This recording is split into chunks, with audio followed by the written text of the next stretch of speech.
Big news tonight. The Sioux City Police Department and the Woodbury County Attorney's Office released new details from the investigation into an officer-involved shooting last February. KTM's Connor Trent was at that news conference. He joins us live tonight to shed more light on the incident. So, Connor, what did officials say? Well, just Woodbury County Attorney James Loomis and Sioux City Police Chief Rex Mueller, they both offered their condolences to the Hernandez family, and they offered the media a little more information into that investigation of the officer-involved shooting that led to the death of Vicente Hernandez. Now, Woodbury County Attorney James Loomis told reporters that back in the morning of February 22nd, 2025, two officers stopped a vehicle for having a license plate light out.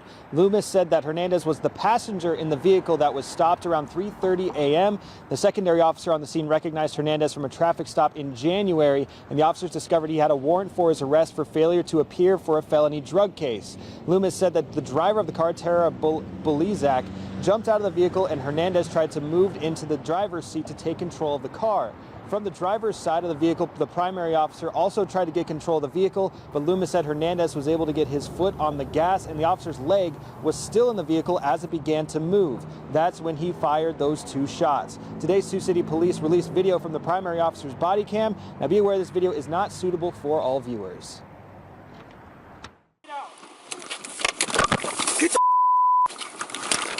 Okay, what are you gonna get the You knocked my teeth out.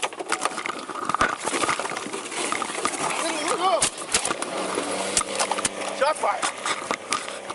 4 shots fired. Shots fired. Immediately after the officer fired his weapon, both officers immediately administered first aid and called for medical assistance. Hernandez was taken to a hospital where he would later die from his injuries. Loomis said that after he reviewed the incident, he found the shooting to be legally justified.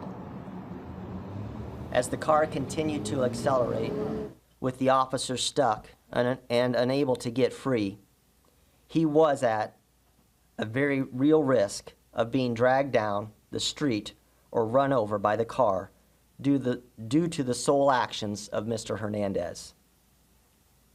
The primary officer had no other choice left but to fire his weapon to save his life.